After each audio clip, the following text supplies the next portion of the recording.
Assalamualaikum warahmatullahi wabarakatuh. Pada kesempatan kali ini kami dari kelompok 3 kelas transfer pricing akan menjelaskan materi tentang metode transfer pricing. Kelompok 3 sendiri terdiri dari 4 anggota, yaitu ada Gabriel Khairul Alman, Inyoman Budi Satya Utama, Kelvin Pramono Teguh, dan saya sendiri Rifki Asperi.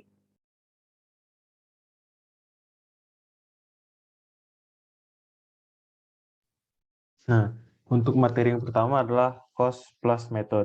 Jadi cost plus method ini adalah penentuan harga jual dengan cara menambahkan laba yang diharapkan di atas biaya penuh masa yang akan datang untuk memproduksi dan memasarkan produk. Nah, dalam metode ini, penjual atau produsen menetapkan harga jual untuk satu unit barang yang besarnya sama dengan jumlah biaya per unit ditambah dengan suatu jumlah untuk menutup laba yang diinginkan atau disebut margin pada unit tersebut. Langkah-langkah strategi penetapan harga biaya plus yang bisa dilakukan antara lain adalah yang pertama, tentukan total biaya produk dan layanannya terlebih dahulu. Dalam menentukan biaya tersebut, Anda bisa menjumlah dari biaya tetap dan variabel. Yang kedua adalah bagilah biaya total dengan jumlah unit agar Anda bisa mendapatkan hasil untuk jumlah biaya unit. Yang ketiga, kalikan biaya unit dengan persentase markup agar bisa mendapatkan biaya penjualan serta margin keuntungan produk. Lalu, dua komponen pembentuk harga pada cost plus method antara lain yang pertama biaya produksi setiap unit, yang kedua markup atau keuntungan yang diinginkan. Pendekatan cost plus pricing memperhitungkan semua biaya yang relevan.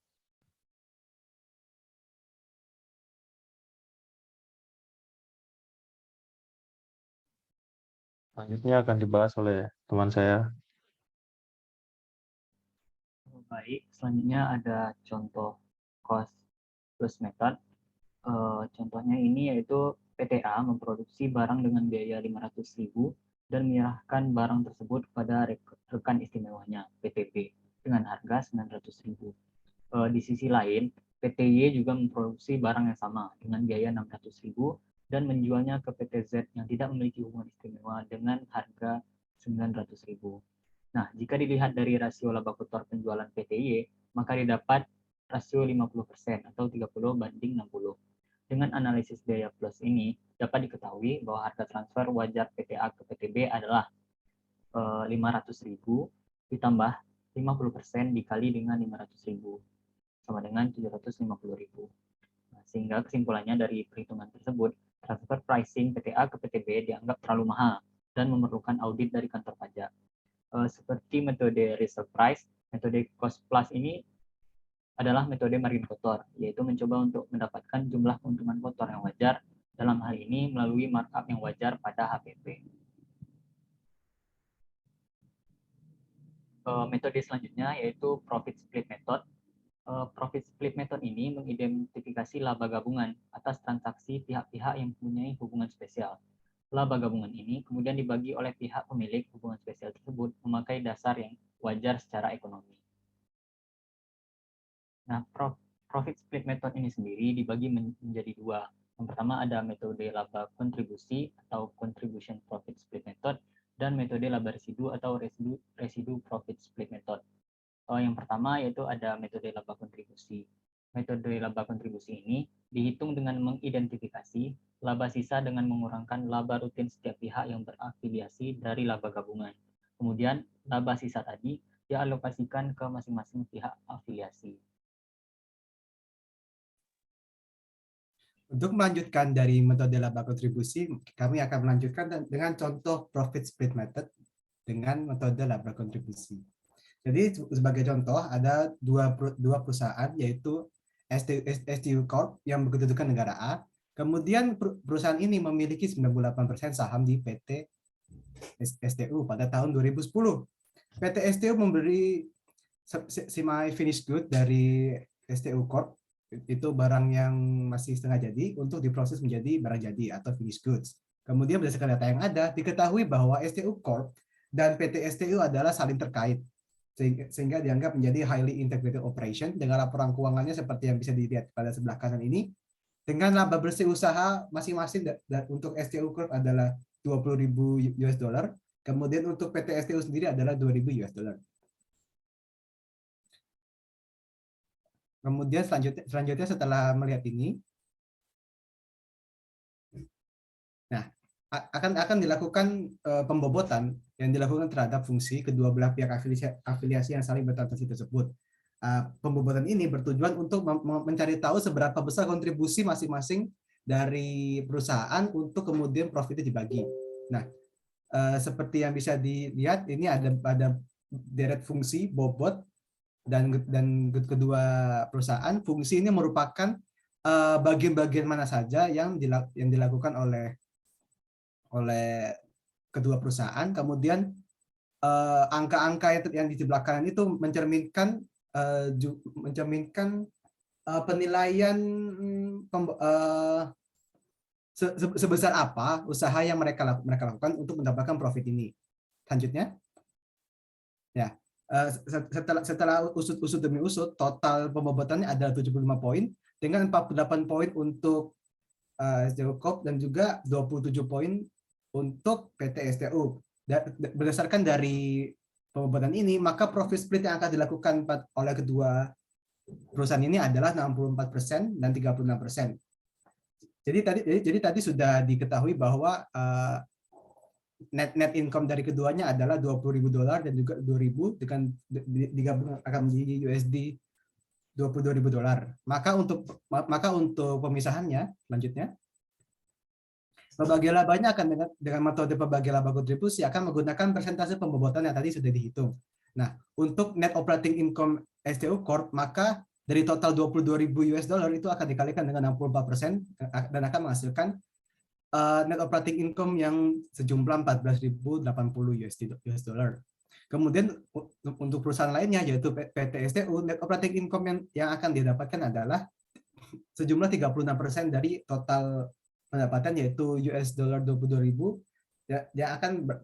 yang akan menjadi 7.920 US dollar. Kemudian untuk koreksi positif, jadi atas asas net operating income tersebut, maka net income dari PT STU itu akan mengalami koreksi positif sebesar 5.920 US dollar. Kemudian koreksi positif atas net income diatribusikan kepada transaksi afiliasi yang terjadi yaitu transaksi pembelian, sehingga penyesuaian positif atas pembelian PT STU. Sehingga akan terjadi koreksi positif sebesar 94.080 US dollar.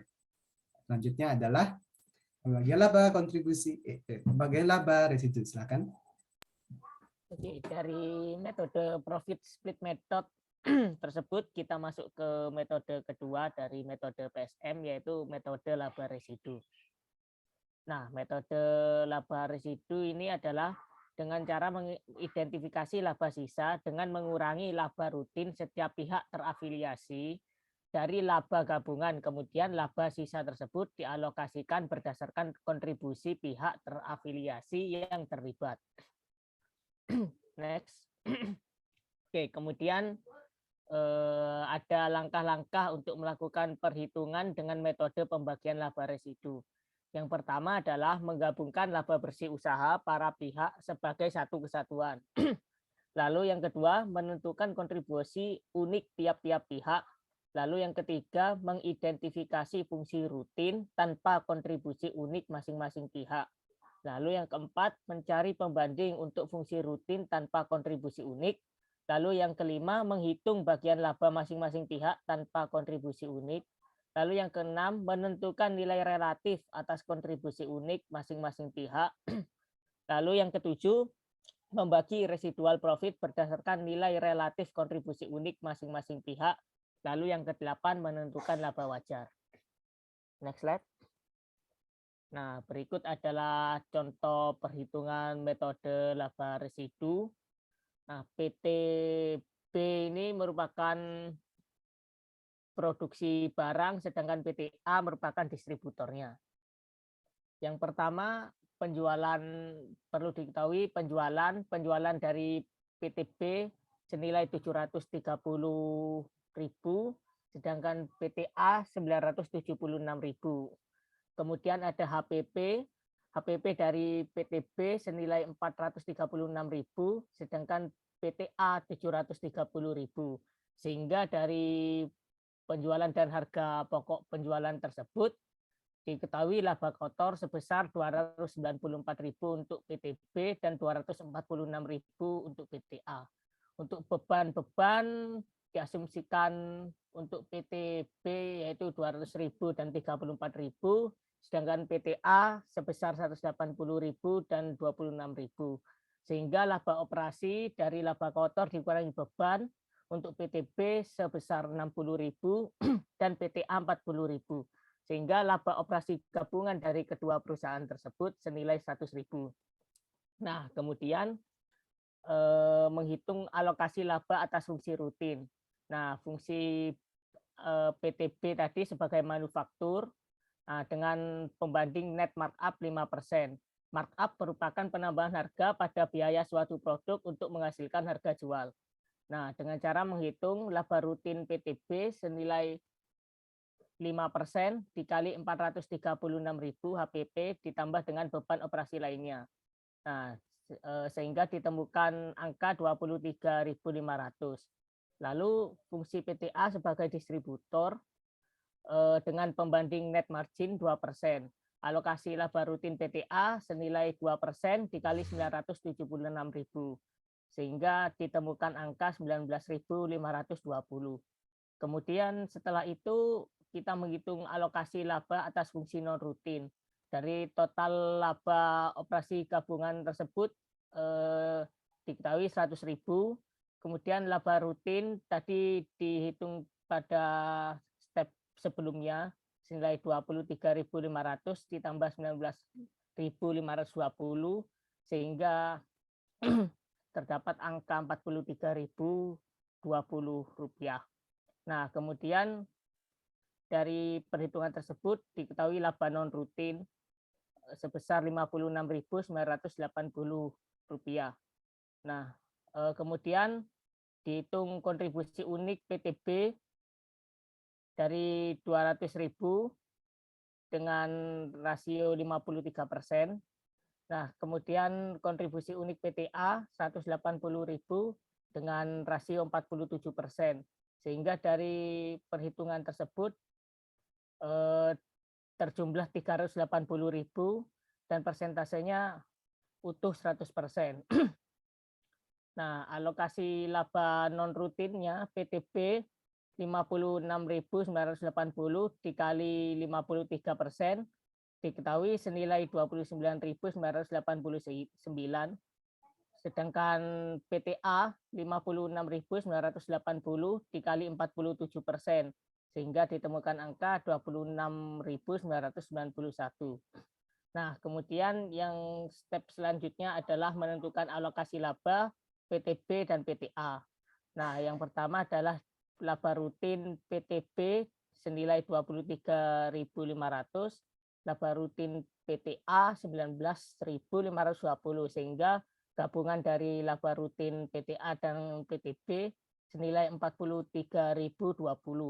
Kemudian laba non rutin PTB diketahui senilai 29.989, laba non rutin PTA 26.991, sehingga gabungan laba non rutin PTA dengan PTB senilai 56.980. Nah, sehingga diketahui dari penjumlahan tersebut diketahui laba wajar. Nah, laba wajar dari PTB sebesar Rp53.489, untuk PTA 46.511, sehingga gabungan laba wajar dari PTA dengan PTB senilai 100.000. Kemudian diketahui laba A sebesar 40.000. Nah, kemudian terdapat koreksi laba PTA dengan cara mengurangi 46.000 tersebut dikurangi dengan 40.000 sehingga ditemukan angka 6.500.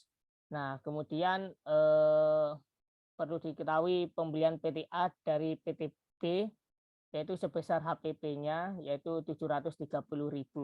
Sehingga dari sini kita dapat menemukan pembelian harga wajar PTA dari PTB sebesar Rp723.489.000.